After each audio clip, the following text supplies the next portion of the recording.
We now jump over to the Houston Texans and the Pittsburgh Steelers. Pittsburgh Steelers, one of the better defenses on the year, and the Texans starting 0-2, which I feel like that one was pretty much a given.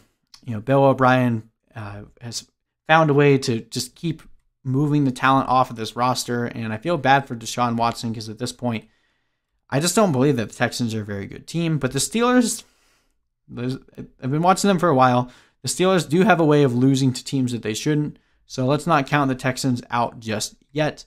Steelers are slated to win this one by 4. We got a 45 over-under, giving us an implied point total of 24.5 for the Steelers and 20.5 for the Texans. Again, a lot of the early games are coming here right around the 45 points over-under. Now, the Texans have given up a lot of points to running backs. We saw last week, Mark Ingram, Gus Edwards, and J.K. Dobbins were just able to run all over them. Clyde Edwards-Helaire had that great game in week 1. They really haven't been that great in any area on defense, whereas the Steelers have been pretty stifling on the ground, pretty stifling against quarterbacks, okay against receivers. We saw Darius Slayton go off against them in week 1, but last week, not really much to speak of with the Broncos. So, tough defense here playing in Pittsburgh. It's going to make it really hard to trust anyone on the Texans side, especially when we talk about the receivers. So, David Johnson, again, similar situation to Todd Gurley. You're probably not in the luxury to bench him, and he gets enough looks in the passing game, hoping for a touchdown. He still has looked good. I'm so comfortable starting him even in a tougher matchup here. He's probably not going to have the ceiling that he did in week 1, but he could still break off a nice run for you. Start David Johnson, and hopefully it works out for you. Now, I'm leaning...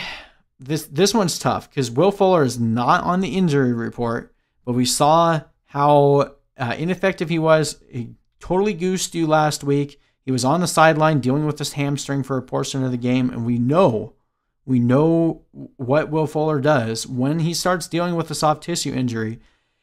It typically takes him a while to come back to full strength. So last week, Brandin Cooks was the target leader. He looked good in that role.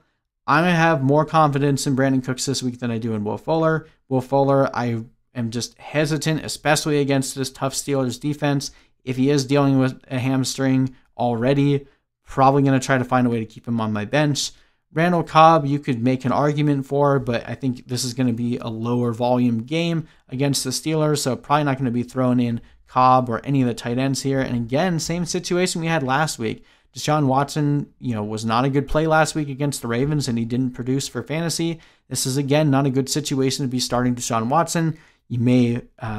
Hopefully you were able to pick up a guy like Ryan Tannehill or Ryan Fitzpatrick up this week, but Deshaun Watson ends up being someone that I'm trying to pivot off of. Doesn't mean he's going to do terrible. Again, I've mentioned the Steelers do find a way to let teams win when they shouldn't, but I'm just not bent on Deshaun Watson until we see it or he has a decent matchup here.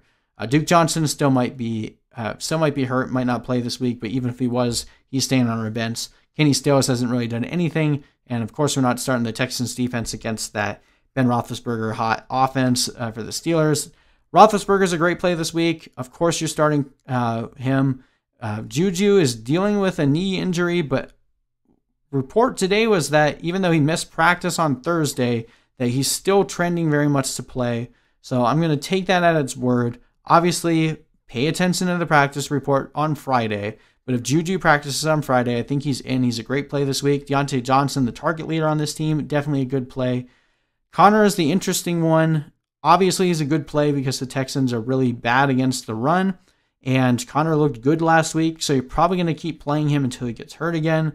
And just pray that he doesn't get hurt again. But, we kind of knew that going into this.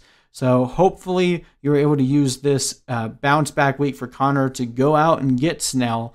Because if Connor goes down again, we've seen that Snell is going to get a good bit of work. So keep Snell rostered on the back of your bench. But Connor is a good play this week. I don't trust Eric Ebron. He hasn't done anything yet. Chase Claypool was an interesting guy at this point. He's looking kind of like the replacement for what they wanted Martavis Bryant to be all those years ago. So I can understand in like super deep league people thinking about throwing him in there, but he is seeing nowhere near the level of targets yet to really warrant a fantasy start. You're basically hoping for like a Mecole Hardman type game where he gets like that 180-yard pass for a touchdown, and that's not going to come every week, so I'm not going to take that chance. I think the Steelers win this one pretty easily. I got the Steelers winning this one 24 to the Texans, who are scoring 15. So covering the spread and hitting the under on the week.